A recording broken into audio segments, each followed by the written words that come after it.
오늘 신명기 9장 1절 말씀부터 우리 신명기 11장 그 앞부분까지 같이 좀 살펴보고자 합니다. 잘 아시는 것처럼 이 신명기는 모세의 설교인데 정말 모세가 정성을 들여서 최선을 다하여 새로운 세대에게 하나님의 말씀과 하나님의 마음을 전하려고 힘쓰고 있었던 내용이기도 하고, 실상 또 이 저자가 되시는 하나님께서 오고 오는 모든 세대가 하나님 어떤 분인지를 바르게 알게 하시고자, 또 하나님께서 무엇을 원하시고 요구하시는지 그 알게 하시고자 하나님도 꽤 많이 신경 쓰시고 마음을 담아서 이 말씀을 남겨놓으신 줄로 믿습니다.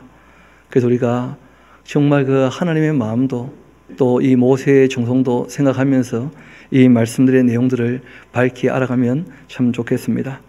우리 9장 1절에 있는 말씀부터 차근차근 정리하도록 하겠습니다. 이스라엘아 들으라. 우리에게 직접 하신 말씀은 아니죠, 그렇죠? 이스라엘에게만 국한된 얘기도 꽤 많이 나옵니다. 그런데 이스라엘에게 하신 말씀들이 왜 지금 우리에게 관계가 있느냐 하면, 이스라엘에게 말씀하신 것으로 말미암아 하나님께서 어떤 분인지를 온 세상에 계시하셨기 때문에, 실제로 하나님께서 아브라함에게도 말씀하실 때 너의 자손이 복을 받게 될 거다 하고 난 다음 너의 자손으로 말미암아 천하 만민이 복을 받게 될 것이다, 그렇게 말씀하셨어요.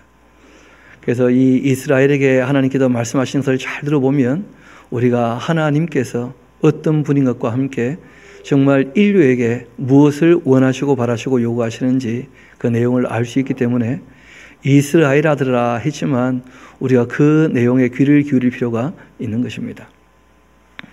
너가 오늘 요단을 건너 너보다 강대한 나라들로 들어가서 그것을 차지하게 될 텐데, 그 이스라엘 백성들이 가나안 땅 들어가서 차지하는 것은 뭐 따놓은 당상이죠. 당연히 얻게 되는 것입니다.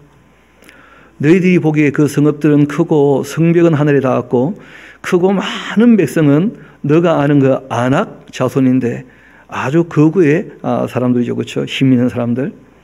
그에 대한 말을 너가 들으나니 이르기를 누가 아낙 자손을 능히 당하리요? 그렇게 하거니와. 이 세상적 눈으로 봤을 때는 도무지 이겨낼 수 없는 그런 인물들이겠지만, 오늘 너는 알아라. 내 하나님 여호와께서 맹렬한 불과 같이 내 앞에 나아가신즉 여호와께서 그 가나안 땅에 있는 아낙 자손들 아모리 족속들을 다 멸하시고 내 앞에 엎드러지게 하시리니 여호와께서 내게 말씀하신 것 같이 너는 그들을 쫓아내며 속히 멸할 것이라. 여러분, 거기 보면 하나님께서 하실 일과 함께 이스라엘 백성이 해야 될 일을 같이 말씀하고 계시는 거예요. 늘 말씀드립니다마는 하나님이 할 수 없는 걸 요구하시는 것이 아니고 실제로는 누가 하시는 거예요? 하나님께서 하시는 거예요. 그런데 이스라엘 백성들이 해야지만 되는 게 있다는 거예요. 여러분, 그런 거 있지 않습니까? 그 방학 때 선생님께서 방학 숙제를 내시잖아요. 선생님은 방학 숙제를 다 할 수 있는 능력이 있습니까? 없습니까? 선생님이 못해서 애들에게 하라고 하시는 게 아니죠. 여러분, 그런데 방학 숙제를 집에 가서 방학 동안 할 때 정직하고 성실하게 방학 숙제를 잘하는 친구들이 잘 있습니까? 의외로 드뭅니까? 놀랍게도 일기를 한 달 일기를 하루 만에 다 쓰는 거예요. 그런데 문제는 선생님이 할 수 없는 걸 요구하신 겁니까? 할 수 있는 걸 요구하신 것입니까?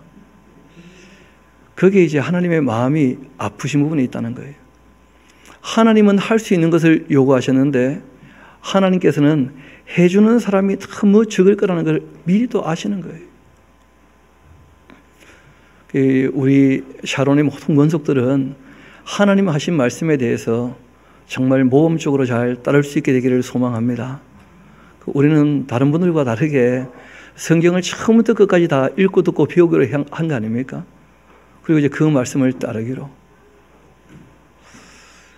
참 쉽지 않은 일인데, 저도 아이들을 키워보고 또 저의 과거를 생각해 보니까 뻔히 할 수 있는 일임에도 불구하고 안 하고 안 된 게 의외로 많더라는 거예요. 그런데 하나님께서는 할 수 있으니까 하기를 원하시는 거예요. 이어봅시다. 4절입니다. 내 하나님 여호와께서 그들을 내 앞에서 쫓아내신 후 너가 심중에 이렇게 착각할 거라는 거예요. 내 공로임으로 말미암아 여호와께서 나를 이 땅으로 인도하여 들여서 그것을 차지하게 하셨다.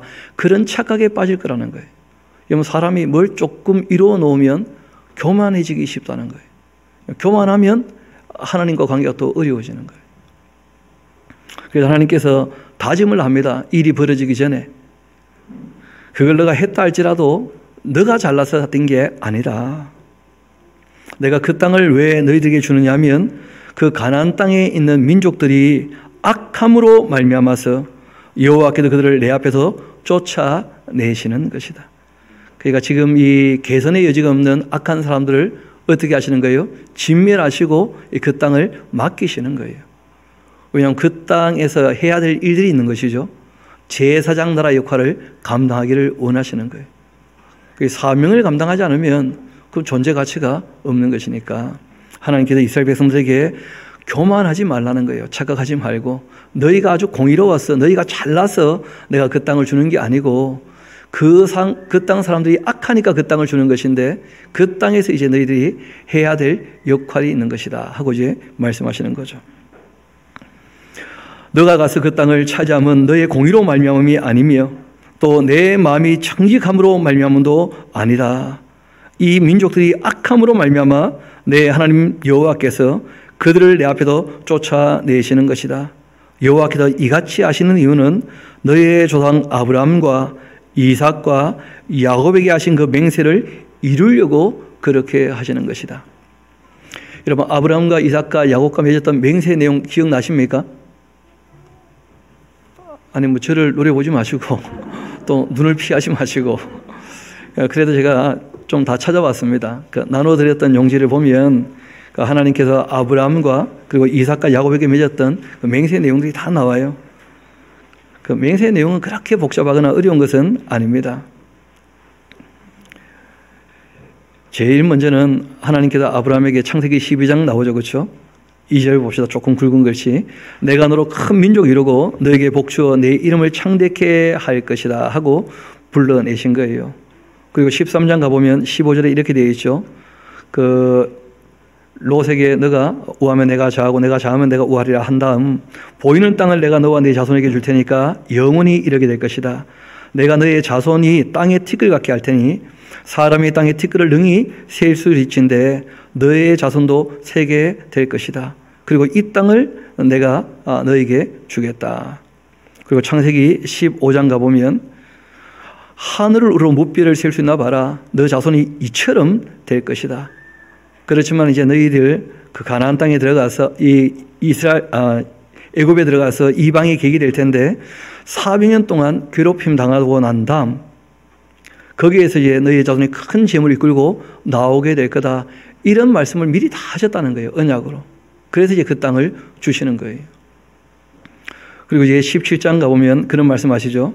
내가 나의 언약을 나와 너 사이에 두어 너를 크게 번성케 하겠다. 그리고 8절에 가보면 내가 너와 내 후손에게 너가 거류하는 이 땅 곧 이 가나안 온 땅을 주어서 영원히 기업이 되게 하고 나는 그들의 하나님이 될 것이니까 그런즉 하고 하신 말씀이 있습니다. 너는 내 언약 지키고 너 후손도 대대로 지켜야 할 것이다. 그리고 하나님께서 한 말씀 더 하셨죠. 아브라함에게 다 이루신다는 얘기를 하신 게 아니고 19절 봅시다. 17장 19절. 너는 그 이름을 이삭이라 하라. 내가 그와 내 언약을 또 세우겠다. 그 후손에게 영원한 언약이 될 것이다. 그리고 그 언약의 내용 중에 이런 말씀이 있었죠. 우리 18장 19절 봅시다. 내가 그로 그 자식과 권속에게 명하여 여호와의 도를 지키게 하고 의와 공도를 행하게 하려고 그를 택한 것이다. 이는 나 여호와가 아브라함에게 대하여 말한 일을 이루려고 그렇게 하는 것이다. 그리고 22장 가게 되면 그 이삭을 바치게 되는 그 장면에서 예수님의 그 그림자가 보이죠. 그렇죠? 여호와의 사자가 나타나게 되는데 우리 17절 18절 같이 봅시다. 내가 너에게 큰 복 주고 너의 씨가 크게 번성하여 하늘의 별과 같고 바닷가의 모래와 같게 할 것이니까 너의 씨가 그 대적의 성문을 차지하게 될 것이다. 이것은 이스라엘 백성에 대한 말씀이죠. 그리고 또 하고 다른 한 씨를 말씀하셔요. 너의 씨로 말미암아 천하 만민이 어떻게 될 거라고요? 복을 받게. 예수님에 대한 이야기이기도 하죠. 그리고 이제 하나님께서 이삭에게 또 말씀하십니다. 창세기 26장 보면 그 3절부터 봅시다. 이 땅에 거류하면 내가 너와 함께 있고 너에게 복 주고 내가 이 모든 땅을 너와 네 자손에게 주겠다. 내가 너희 아버지 아브라함에게 맹세한 것을 이루어서 너의 자손을 하늘의 별처럼 번성케 하고 이 모든 땅 내 자손에게 줄 테니 너의 자손으로 말미암아서 이 천하 만민이 복받게 될 것이다 하고 또 말씀을 하셨던 거예요. 그리고 24절 가면 이런 말씀 하시죠. 내 종 아브라함을 위하여 내가 너와 함께 있어 너에게 복 주어 내 자손을 번성케 하겠다. 그리고 28장 같이 가봅시다. 그 야곱에게 하시는 말씀이죠. 꿈에 나타나셔서 나는 너의 조부 아브라함의 하나님 이삭의 하나님이라. 너가 누워있는 땅 내가 너와 내 자손에게 주리니 너의 자손이 땅의 티끌같이 되어서 너가 서쪽 동쪽 북쪽 남쪽으로 퍼져 나갈지며 땅의 모든 족속이 너와 내 자손으로 말미암아 복받게 될 것이다. 이 아브라함과 이삭은 하나님 말씀에 다 순종을 해서 이제 이 일들이 참 순조롭게 잘 이루어졌는데 잘 아시는 것처럼 야곱은 한 130살이 되어서 그때 이제 순종하게 되어지죠. 그래서 창세기 35장 보면 그 야곱에게는 별명이 하나 생기죠. 그렇죠? 이시라엘, 하나님과 다투는 사람이다. 그리고 12절 봅시다. 35장 12절. 내가 아브라함과 그 이삭에게 준 땅을 너에게 주고 내가 내 후손에게도 그 땅을 줄 것이다. 그리고 창세기 46장 가면 애굽으로 내려가기를 두려워하지 마라. 왜냐하면 거기 가서 이제 400년 지나야 나오게 될 테니까. 내가 거기서 너로 큰 민족을 이루게 하리라. 이렇게 말씀하셨던 그대로 다 이루어졌고 그래서 애굽에서 나와서 40년 광야 생활 다음에 지금 가나안 땅 들어가려고 준비하고 있는 거예요. 그러니까 하나님께서 역사를 기억해 보면 나는 내가 말한 그대로 다 이루었다는 것 너 알고 있지 않냐. 그걸 어떻게 하라는 거예요? 기억을 하라는 거예요. 그러면 이제 내가 너에게 요구한 것에 너가 어떻게 응답할지를 알게 될 것 아니냐. 그렇게 말씀하시는 것이죠. 우리 다시 본문의 말씀으로 돌아가도록 합시다. 그렇게 하나님께서 아브라함과 이삭과 야곱에게 하신 맹세를 이루려고 또 그들을 사랑하셔서 또 이 가나안 땅 사람들이 너무 악해서 그래서 이제 그들을 진멸하고 가나안 땅을 맡기는 것이죠. 6절을 봅시다. 그러므로 너가 알아야 될 것이 있다. 너희 하나님 여호와께서 너에게 이 아름다운 땅을 기업으로 주신 것이 너희의 공의로 말미암음이 아닌 것이니까 너는 참 겪어보니까 하나님 말씀이죠. 목이 곧은 백성이다. 참 교만하더라는 거예요. 사람들이. 그리고 늘 뻣뻣하고 하나님께 대어들고 참 하나님 마음 아픈 일들이 많았었거든요. 애굽에서 나와서 시내 산에서부터 시작해서 그들이 금송아지를 만들고 10번이나 넘게 하나님을 거역하면서 하나님 마음을 아프게 했거든요. 너는 그 광야에서 너의 하나님 여호와를 경노하게 하던 일을 잊지 말고 기억을 하라. 기억을. 너희들의 이 삶의 형편이 어땠는지를 기억하고 그리고 그러한 너희들을 하나님께서 어떻게 여기까지 이끄셨는지를 생각해보고 그리고 이제부터 어떻게 살아야 될지를 다시 한번 확인해 보라는 거예요. 기억이 없으면 방향도 없는 것이고 무엇을 해야 될지도 모르는 것이죠. 내가 애굽 땅에서 나오던 날부터 이곳에 이르기까지 늘 여호와를 너희가 어떻게 했다는 거예요? 거역했다는 거예요. 거역. 여러분 그래서 기억해야 될 것이 몇 가지가 있습니다. 제일 먼저는 하나님 창조주시다 꼭 기억해야 되겠죠. 하나님이 주인이시다. 그런데 우리 인간들이 하나님을 거역했다. 이스라엘 백성뿐 아니고 실제로는 모든 사람이 다 하나님을 거역했다는 거예요. 그런데 하나님께서 은혜와 긍휼과 자비로 오래 참고 기다려 주셨다는 거예요. 그런 것을 어떻게 하라는 거예요? 기억하라는 거예요. 그걸 기억해야 하나님께 감사하는 마음으로 하나님을 경외하는 마음으로 하나님을 사랑하는 마음으로 하나님의 뜻을 따를 수 있다는 거예요. 기억할 것을 기억하지 못하면 하나님께서 용서하셨다, 오래 참고 기다려주신다, 이런 걸 기억하지 못하면 이 땅 살아갈 때 불평, 불만 이외에는 나오는 게 잘 없어요. 자녀가 부모를 대할 때도 다 마찬가지겠죠.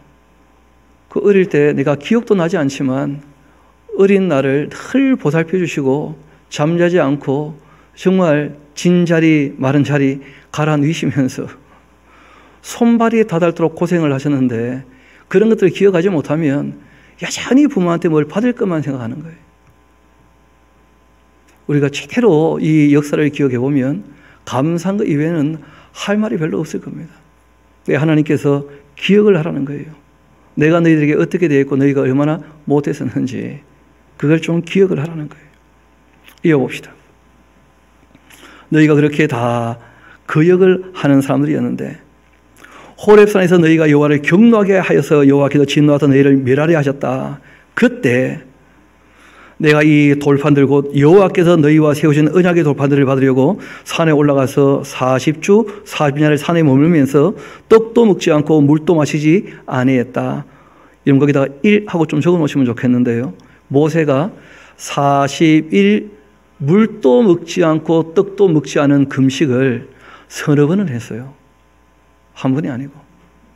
원래는 한 번으로 끝날 수 있는 일이었죠. 그런데 갔다가 내려와 보니까 이 사람들이 엉망진창이었다고. 그래가지고 그들 때문에 하나님 앞에 너무 죄송해서 봐요, 울잖아요. 얼마나 죄송한지. 하나님께 너무 죄송해서 40일 동안 금식을 한 거예요. 그리고 다시 시내산에 올라가서 십계명을 다시 받게 되는 그런 과정들이 있었거든요. 이때가 처음이었었죠. 올라오라 하셨던 거예요. 이어봅시다. 10절. 여호와께서 두 돌판을 내게 주셨나니 그 돌판의 글은 하나님이 손으로 기록하신 것이고 정성 들여서 주신 말씀이거든요. 십계명. 너희의 총회의 날 여호와께서 산상불 가운데에서 그 산 위에 불이 붙었다는데 뭐 어떤 식으로 불이 붙었는지는 잘 모르죠, 우리가. 너희에게 이르신 모든 말씀이라 40주 40년을 지낸 후 여호와께서 내게 돌판 곧 이 언약의 두 돌판을 주시고는 나에게 이르시되 일어나 여기서 속히 내려가라. 내가 이 애굽에서 인도하여 낸 너의 백성이 스스로 부패해서 내가 그들에게 명령한 돌을 속히 떠나 자기를 위해 우상을 부어 만들었다. 스스로 어떻게 되었다고요? 부패했다는 거예요. 하나님께서는 어떻게 해야 될지를 다 말씀을 하셨는데 실제로 돌판 받기 전에 그 언약식을 먼저 했지 않습니까? 시내산에서 들리시는 하나님의 음성을 들으면서 우리가 계속 듣기가 너무 두려우니까 모세 보고 듣고 와서 전해주시라. 그렇게 해서 모세가 올라간 것이거든요. 그 십계명에 제일 먼저 나온 것이 나 외에 다른 신을 내게 두지 말라 하신 것이었고 하나님의 형상을 만들지 말라고 부탁을 하셨거든요. 그런데 첫째 계명은 지키는 뜻 보이죠, 그렇죠? 그 이름이 여호와니까 금송아지인데 그러고 우상 섬겨버리니까 참 하나님 마음이 아프셨던 거예요. 그 이야기가 나왔으니까 한두 말씀 드립니다만은 지금 이 아브라함과 이삭과 야곱에게 맺으신 약속에서 주시는 복이 있잖아요. 근데 우리가 가만히 생각해 보면 아브라함에게 주신 복을 나에게도 주시라 이런 분들이 가끔 계시더라고 보니까. 아니 본인이 가나안 땅 가져서 뭐 하시려고 대체. 그러니까 하나님께서 아브라함에게 하신 말씀에 의미를 바르게 파가지 못하니까 욕심을 가지고 하나님 앞에 나아가서 자꾸 나에게도 달라고 보채는 거예요. 40일 금식 하시는 분들 가끔 계시는 것 같은데 보니까 물 마셔 가시면서 닌게 꼽아가면서 그렇게 하는 것도 아닐 뿐더러 그러고 난 다음에는 본인이 마치 모세가 되는 것처럼 특별한 무슨 계시를 받아 내려왔다는 거예요. 그런 것들은 다 가짜입니다. 하나님께서 주신 말씀 이외에 더 이상 뭐가 더 필요합니까? 그러니까 우리가 성경을 읽을 때 이 성경의 인물을 자꾸 자기하고 동일시하는 그런 우를 범하지 마셔야 돼요. 우리가 본받을 것이 있는 것은 사실인데 그런데 우리가 동일시하는 것은 오해입니다. 오해. 마치 영화를 볼 때 주인공과 자기를 동일시하면서 쾌감을 느끼는 것처럼 이 신앙생활할 때 성경의 인물과 자기를 동일시하면서 스스로 자기를 속이게 된다면 그러면 어떻게 될지 몰라요. 큰 착각입니다. 그래서 하나님께서 아브라함과 모세를 대하시는 모습을 잘 보면서 나는 어떻게 해야 될 것인가?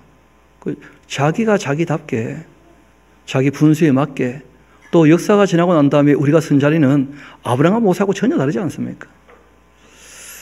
모르겠습니다만은 여러분 혹시 개그맨 중에 전유성 씨라고 아십니까? 저는 가끔 이제 그분 얘기를 들어보면 참 창의적인 생각을 많이 하는 것 같아요. 얘기를 할 때 참 재미있게 듣는 얘기들이 좀 있는데 이분이 그 코미디언 하다가 개그맨이라는 말을 제일 먼저 쓰신 분이라 그러죠. 그렇죠? 근데 이분이 그런 얘기를 해요. 50주년 그 기념 행사를 아마 작년에 했던 모양인데 개그맨이 되고 50주년이 되어서 행사를 했다는 거예요. 그런데 다들 이제 그 칭송하고 이렇게 하는 자리에 이분이 하는 얘기가 뭐냐면 나는 처음 시작했기 때문에 너무 과분한 대접을 원한다는 거예요. 실제로 자기가 봤을 때는 후배들이 훨씬 더 노력을 한다는 거예요. 근데 후배들은 자기 뒤에 일하니까 빛을 보지 못하기 때문에 그게 자기는 오히려 더 안타깝다는 거예요. 이 사람 보고 어떻게 사람을 그렇게 보는 눈이 있냐, 어떻게 인재를 그렇게 많이 발굴하냐 이렇게 얘기했더니 이번 대답이 내가 발굴 안 해도 그 사람들은 어떻게든지 빛을 낼 사람이라고 내가 다른 사람보다 먼저 봤을 뿐이라고 이렇게 표현하더라고요. 그러니까 제가 봤을 때 그분은 자기 선자리는 아는 분 아니겠는가 그런 생각이 들어요. 먼저 시작했을 뿐이지 내가 남들보다 뛰어난 것이 아니다 이런 인식이 있다는 거예요. 그래서 우리가 시간 앞에서 또 이 공간적인 배경에 사람의 선자리가 다 다르거든요. 그러니까 성경의 인물을 동일시하는 것은 위험하다는 거예요. 그래서 우리가 하나님 앞에서 본받아야 될 점은 얼마든지 있지만 교훈을 얻어야 될 것은 얼마든지 있지만 그런 오해를 하지 않도록 조심해야 됩니다. 아브라함에게 주시는 복이 중요한 게 아니고 저와 여러분에게 합당한 복을 주실 줄 믿습니다.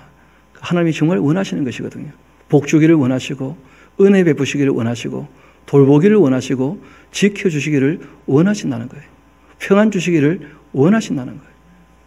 그래서 하나님께서 각 사람에게 합당한 복을 다 주실 터인데 우리가 그 말씀을 따라 바르게 순종하며 살면 되는 것인데 근데 욕심을 가지고 하나님을 만나니까 이런저런 오해가 많아지는 거예요. 이 40일 금식 때문에 잠깐 말씀이 나왔는데 다시 우리 본문으로 돌아가도록 합시다. 12절입니다. 나에게 이르시되 일어나 여기도 속히 내려가라. 너가 애굽에서 인도하여 낸 너의 백성이 스스로 부패하여 내가 그들에게 명령한 도를 속히 떠나 자기를 위해 우상을 부어 만들었다. 여호와께서 또 내게 말씀하여 이르시되 내가 이 백성을 보아노라. 보라 이는 목이 곧은 백성이다. 나를 막지 마라. 내가 그들을 멸하여 그들의 그 이름을 천하에 없애고 너를 그들보다 강대한 나라가 되게 하리라. 그렇게 하셨는데 이 모세가 하나님께서 이 말씀을 하실 때 그 말씀 이면에 있는 마음을 헤아린 거예요. 하나님께서 이들을 진멸하는 게 목적이었다면 모세에게 굳이 말하겠습니까? 진멸해버리면 됩니까? 근데 왜 굳이 모세에게 말씀하신 거예요? 누가 좀 나를 말려주면 좋겠다. 그런 하나님의 마음을 이해한 거예요. 그래서 이 모세가 하나님 앞에 엎드리게 된 것이었죠.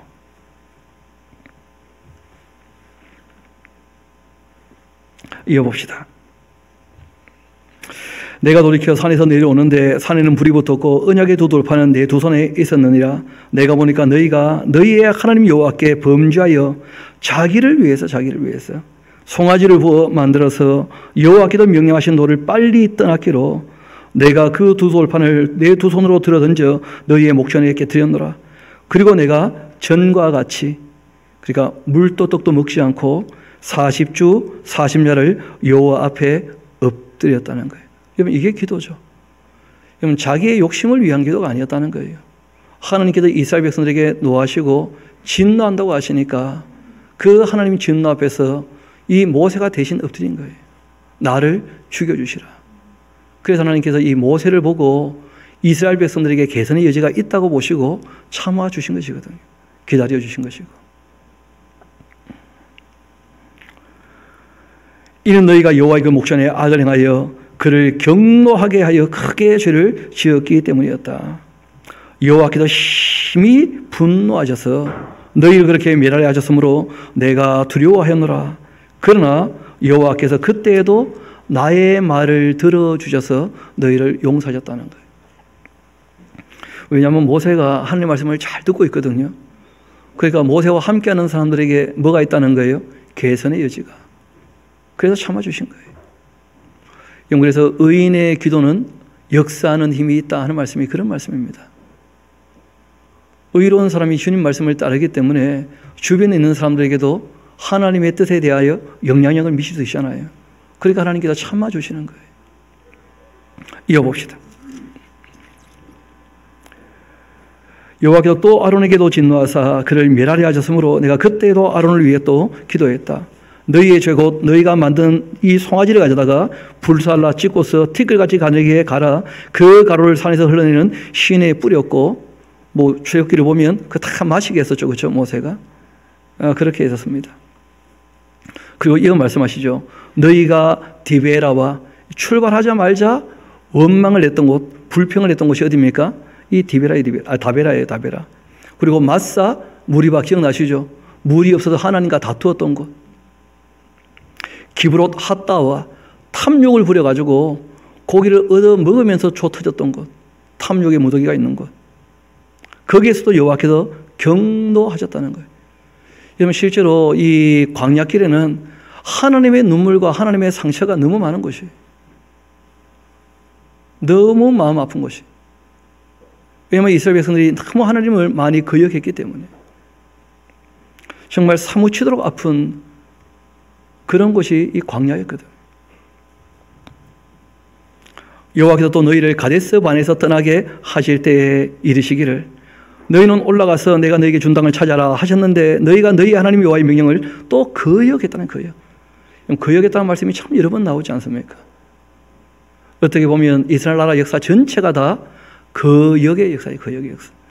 어떻게 보면 인류 전체의 역사가 어떤 역사입니까? 하나님을 거역해서 일어난 일들이라는 거예요. 그런 사람을 하나님께서 다만 얼마를 불러주신 거예요. 거기에 참여한 저와 여러분이 감사할 뿐인 것이죠. 이어봅시다. 또 하나님을 믿지도 않고 하나님의 말씀을 듣지 않아서 올라갈 때는 안 올라갔다가 올라가지 말라니까 또 그때 올라가서, 그래서 이 전쟁에서 패배했던 그런 일이 있었죠. 가데스 바네아. 내가 너희를 알던 나부터 너희가 항상 여호와를 거역하여 왔다는 거예요. 내가 알던 나부터. 모세가 지금 40년 동안 함께 했는데 모세의 기억에도 함께 기쁨으로 하나님 말씀을 따랐던 날이 거의 없다는 거예요. 참 슬픈 일이죠. 그때 여호와께서 너희를 멸하겠다 그렇게 하셨으므로 내가 여전히 어떻게 해요? 40주 40야를 여호와 앞에 또 엎드렸다는 거예요. 그러니까 십계명 받으려고 40주 40야. 또 너무 마음이 아프고 괴롭고 슬퍼서 그들을 위하여 엎드렸을 때 40주 40야. 또 하나님께서 진노하시니까 그 앞에 또 다시 엎드려 40주 40야. 이게 앞에 하고 겹치는 것인지 또 다른 것인지 잘 모르겠습니다만은 모세가 그러할 때 엎드렸다는 거예요. 그러니까 모세가 엎드렸다는 말이 단순하게 그냥 엎드렸다 그런 것이 아니고 목숨을 내어 나왔던 거예요. 떡도 물도 마시지 않고 40일 동안이나. 이어봅시다. 26절입니다. 여호와께 간구하여 이르되 주 여호와여 주께서 큰 위엄으로 성장하시고 강한 손으로 애굽에서 인도하여 내신 주의 백성 곧 주의 기업을 멸하지 마옵소서. 주의 종 아브라함과 이삭과 야곱을 생각하셔서 이 백성의 완악함과 악과 죄를 보지 말아 주시면 좋겠습니다. 주께서 우리를 인도하여 내신 그 땅 백성이 말하기를 여호와께서 그들에게 허락하신 땅으로 그들을 인도하여 드릴 만한 능력도 없고 그들을 미워하기도 하사 광야에서 죽이려고 인도하여 내셨다 할까 두려워합니다. 그들은 주의 큰 능력과 표징발로 인도하여 내신 주의 백성 곧 주의 기업이로소이다 그렇게 했었다는 거예요. 여러분, 그런데 이후에 이제 보면 아시게 되는데 이스라엘 백성들이 죄악이 관영하게 되었을 때 그때 하나님께서 모세와 사무엘이 나에게 기도한다 할지라도 내가 들어줄 마음이 없다 이렇게 말씀하신 적이 있어요. 예레미야서 가면 그러니까 모세가 기도해서 통한다는 것은 아직까지 이스라엘 백성들에게도 뭐가 있다는 거예요? 여지가 남아있다는 거예요. 뭘 아직 잘 모르니까, 이제 막 시작을 했으니까, 첫 걸음마니까. 그래서 여지가 있는 것인데, 하나님하고 충분히 한 700년, 800년 사귀어 와놓고도 여전히 악하면 하나님께서는 모세가 기도한다고 내가 들어줄 수 있는 게 아니다. 노골적으로 말씀하셨어요. 예레미야서에서. 10장 이어가 봅시다. 그때, 여러분 이 그때 하는 이 바이트 히히라고 하는 이 말들이 몇 번 나오는데 그 말은 앞에 있는 내용을 받는 그 일이 있는 그때 그런 뜻이 아닙니다. 그러니까 전환이에요, 전환. 그러니까 뒤의 내용들을 그대로 얘기하고자 하는 전환이에요. 앞의 내용과는 구별되었다 그런 뜻입니다. 우리하고 조금 문장이 다른 것이죠, 원래가. 그때 여호와께서 내게 이르시기를 너는 처음과 같은 두 돌판을 다듬어 가지고 산에 올라 내게로 나오고 또 나무개 하나를 만들라. 내가 깨뜨린 처음 판에 쓴 말 내가 그 판에 쓰리니 너는 그것을 그 궤에 넣어라. 그렇게 하셔서 내가 조각목으로 그 궤를 또 만들고 나무 상자를 만들었죠. 이 법궤죠, 법궤. 처음과 같은 돌판 둘을 다듬어 손에 들고 산에 올랐는데 여호와께서 그 총의 날 산이 불 가운데에서 너희에게 이르신 십계명을 처음과 같이 그 판에 쓰시고 그것을 내게 주시기로 내가 돌이켜 산에서 내려와서 여호와께서 내게 명령하신 대로 그 판을 내가 만든 궤에 넣었더니 지금까지 있는 것이다. 이 이스라엘 자손이 부에롯 이 분의 야간에서 길 떠나 모세라에 이르러 아론이 거기서 주거 장사되었고 그의 아들 엘리야살이 그를 이어서 제사장의 직임을 행하였고 또 거기를 떠나 국고다에 이르고 국고다를 떠나 욥바다에 이른즉 그 땅에는 시내가 많았으며 그것도 그때에 나오죠, 그렇죠? 이건 전환입니다. 이어지는 이야기가 아니고요. 여호와께서 레위 지파를 구별하여, 여러분 기억나시죠? 아론이 죽고 구별했습니까? 아니면 출발할 때 구별하고 출발했습니까? 민수기를 보면 레위 지파를 먼저 구별해놓고 출발하지 않습니까? 그래서 이 그때라는 말이 우리가 일상적으로 보는 문법하고는 그 히브리인들의 문법이 조금 달라서 그 말씀을 드리는 거예요. 평소에 혼자 성경 읽을 때 그런 것들 이제 짚어놓지 않으면 그런 막 시간이 헷갈리게 되는 거예요. 마치 차근차근 순서대로 다 이야기하는 것처럼 보여서 그러지 않을 수 있다는 거예요. 8절 봅시다. 여호와께서 레위 지파를 구별하여 여호와의 언약궤를 매게 하며 여호와 앞에서 그를 섬기며 또 여호와의 이름으로 축복하게 하셨으니 그 일은 오늘까지 이르게 되었다. 그러므로 레위는 그 형제 중에 분깃이 없고 기업이 없고 내 하나님 여호와께서 그에게 말씀하신 같이 여호와가 그의 기업이시니라. 내가 처음과 같이 40주 40야를 거기다 적어놓으면 되겠죠. 네 번째. 그러니까 여러분 이 모세가 십계명 하나를 온전히 전달하는데 무려 160일 동안, 적게 잡아도 120일 동안 물도 마시지 않고 떡도 먹지 않고 그렇게 받아서 전해준 말씀이에요. 그런데 우리가 이걸 너무 쉽게 들으니까 너무 가볍게 여기는 것 같아요. 여러분 정말 그 돌판에 새겨진 말씀은 저와 여러분 마음판에 꼭 새겨져야 되는 줄로 믿습니다. 이 말씀대로 우리가 살아가는 것이 삶의 가장 기본이라는 거예요. 요즘 보니까 점점점 말씀이 희박하게 되어지고 그 아이들도 성경을 가지고 교훈을 받는 게 아니라 드라마를 보고는 그 속된 말로 그런 말하죠. 발랑 까졌다. 너무 많이 아는 거예요, 애들이. 자기 수준에 안 맞게. 그러다 보니까 초등학생들한테 물어보니까 너 장래 희망이 뭐냐? 건물주요. 뭐 이러고 나오는 거예요. 초등학생들이. 순수한 면이 너무 없다는 거예요. 안타깝게도. 이 성경은 내 부모를 어떻게 하라고요? 공경하라. 내 부모에게 순종하라. 그렇게 부탁하시거든요. 그런데 아이들이 부모에게 와가지고 순종할 마음이 없고 계산을 해요. 이렇게 해주면 어떻게 할 건데요? 그런 식으로 이제 나오니까 너무 세상이 각박하게 되어지고 점점점 삶의 희망도 소망도 기쁨도 없는 그런 시대가 되지 않는가? 다 분수에 넘쳐서 그래요. 우리가 살아가면서 직접적으로 경험해야 될 것도 있고 간접적으로 배워야 될 것도 있거든요. 근데 누가 그런 말 하잖아요. 나는 연애를 글로 배웠어요. 직접 연애를 해야 될 텐데. 그러니까 더 이상 사귀는 일도 잘 없고 결혼도 안 하고 애기도 안 나오고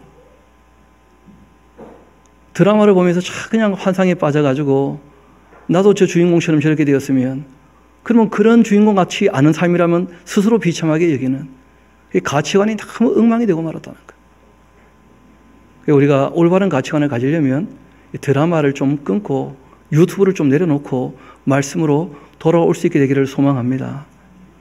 내가 보니까 한 30%는 노맨 하시는 것 같은데 보니까.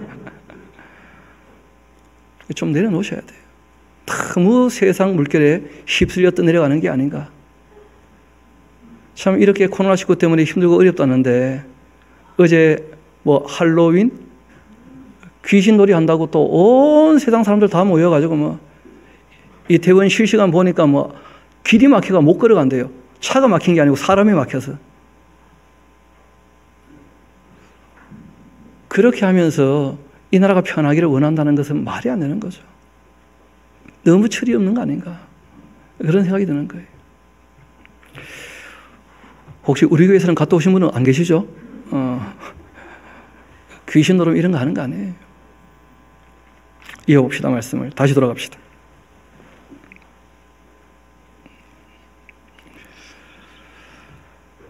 10절부터 내가 읽어드리겠습니다. 내가 처음과 같이 40주 40야를 산에 머물렀고 그때에도 여호와께서 내 말을 들으사 너희를 차마 멸하지 아니하시고 여호와께서 내게 이르시되 일어나서 백성보다 먼저 길 떠나라. 내가 그들에게 주리라고 그들의 조상에게 맹세한 땅에 그들을 들어가서 그것을 차지하리라 그렇게 하셨느니라. 이렇게 하나님 하신 일들을 기억을 하고 너희들이 거역했음에도 불구하고 하나님께서 긍휼과 은혜와 자비를 베푸시며 오래 참은 것을 기억을 하면서 너희가 하나님의 요구를 생각해야 된다는 거예요. 하나님의 요구가 있다는 거예요. 왜 그렇게까지 참으시면서 이스라엘 백성을 그 땅에 들어가게 하시려고 하시는가? 이스라엘아, 내 하나님 여호와께서 너희에게 요구하시는 것이 무엇이겠는가? 너희 하나님 여호와를 경외하며 그 모든 도를 행하고 그를 사랑하면서 마음을 다하고 뜻다하여 내 하나님 여호와를 섬기게 하시려고. 내가 오늘 너의 행복을 위하여. 이러면 이게 신앙이거든요. 하나님이 우리에게 왜 하나님을 위하여 살라 말씀하시느냐면 하나님이 늘 우리를 위해 주시기 때문에.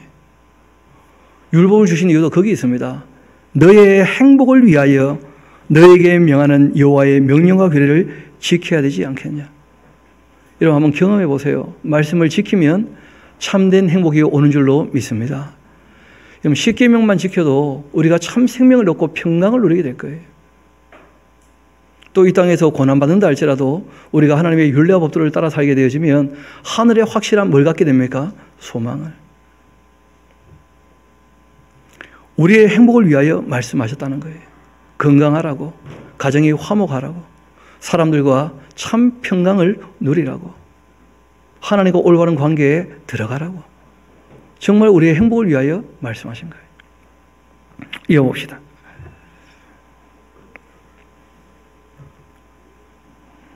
하늘과 모든 하늘의 하늘과 땅과 그 위의 만물은 본래 내 하나님 여호와께 속한 것이다. 하나님이 창조하신 주인이시죠. 여호와께서 오직 내 조상을 기뻐하시고 그들을 사랑하사 그들의 그 후손인 너희를 만민 중에서 택하셨음이 오늘과 같지 않느냐.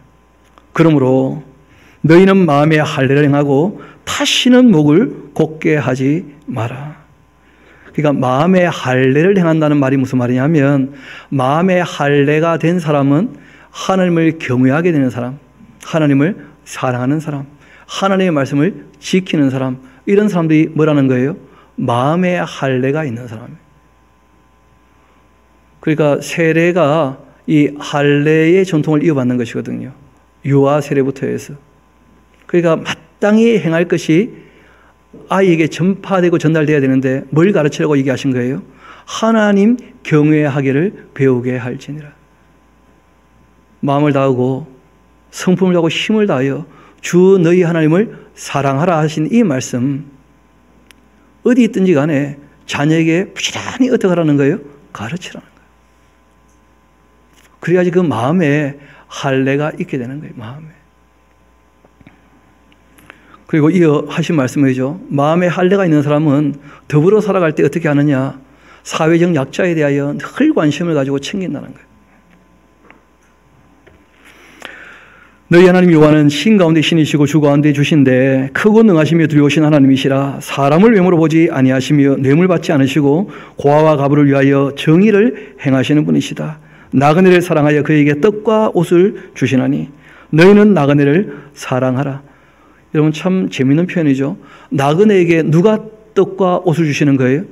하나님께서. 근데 누구 보고 대신 좀 주라는 거예요? 우리 보고. 그런 말씀이에요. 그래서 이 하나님의 사람들도 하나님 말씀인데 대신 전하는 거 아니겠어요? 그렇죠? 하나님 하신 일에 대해서 하나님의 자녀들이 대신 해야 되는 거예요. 약자를 보살피는 것, 나그네를 대접하는 것. 그 나그네를 대접 잘했던 분 중에 아브라함 같은 분 계시잖아요. 그렇죠? 하나님을 대접하는 데까지 이르게 되는. 너희 하나님 여호와를 경외하여 그를 섬기며 그에게 의지하고 그 이름으로 맹세하라. 그는 너의 찬송이 되시며 너의 하나님이시라.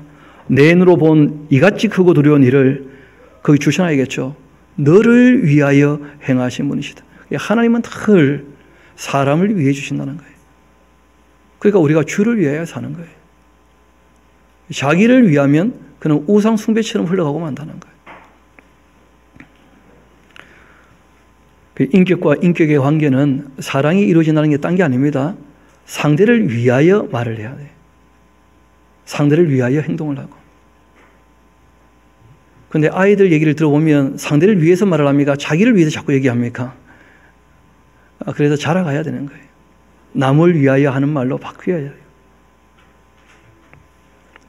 애굽에 내려간 내 조상들이 겨우 70명이었는데 이제는 너희 하나님 여호와께서 너를 하늘별같이 많게 하시지 않으셨느냐. 그런즉 내 하나님 여호와를 사랑하라.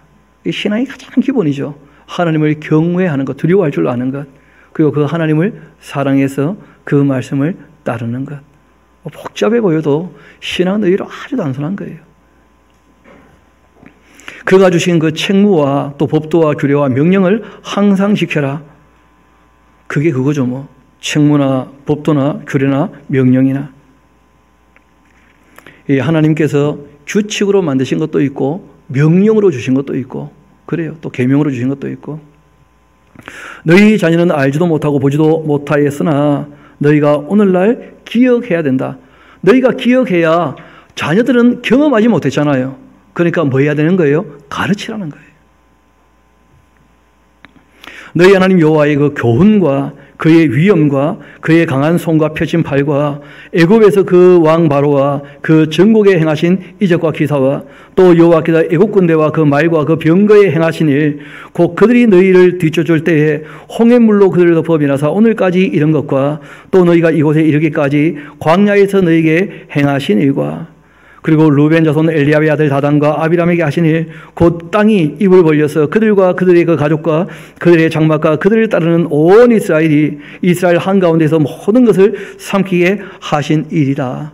역사를 반드시 배우게 하고 하나님이 주신 교훈, 어떻게 살지를 반드시 배우게 하라는 거예요. 그것을 다 기억하라고 부탁을 하시는 거예요.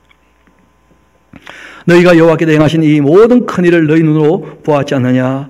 그러므로 너희는 내가 오늘 너희에게 명하는 모든 명령을 지켜야 한다. 그렇게 하면 너희가 강성하게 될 것이고 너희가 건너가 차지할 땅에 들어가서 그것을 차지하게 될 것인데 또 여호와께서 너희의 조상들에게 맹세하여 그들과 그들의 후손에게 주리라고 하신 땅 곧 젖과 꿀이 흐르는 땅에서 너희의 날이 장구하게 될 것이다.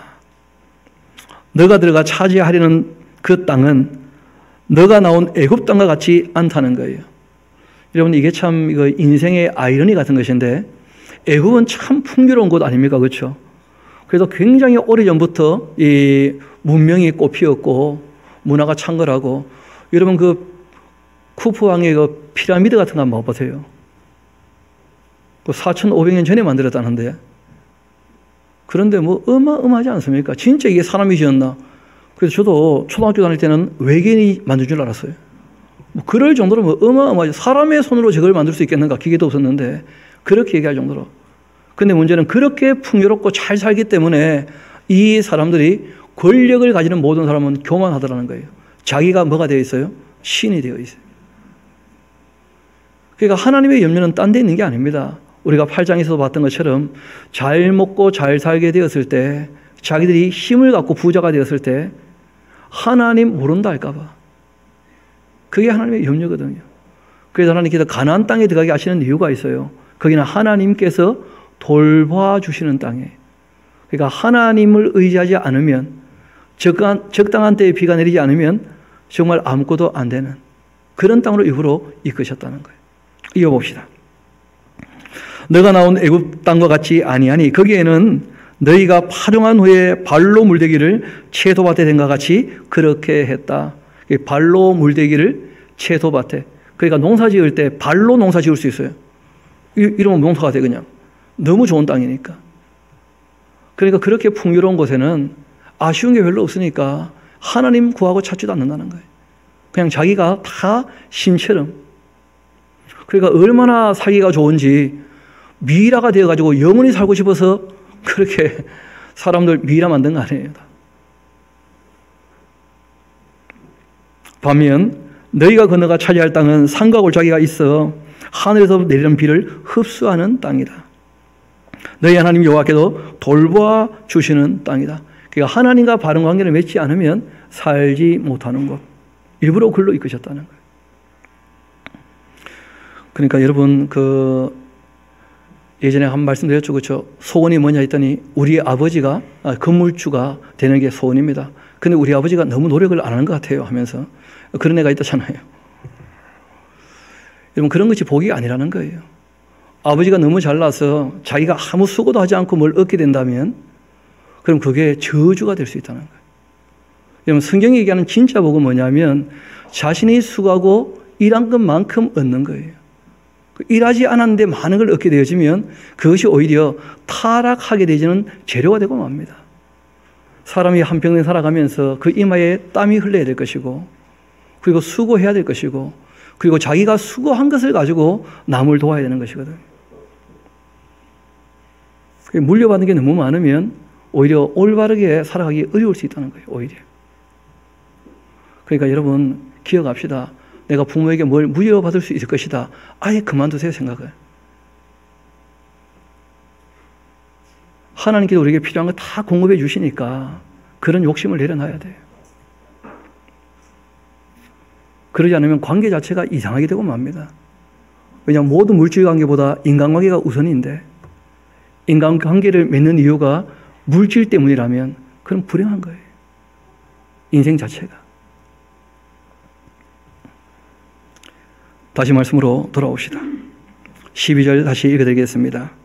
너희 하나님 여호와께서 돌봐주시는 땅이라 연초부터 연말까지 내 하나님 여호와의 눈이 항상 그 위에 있느니라.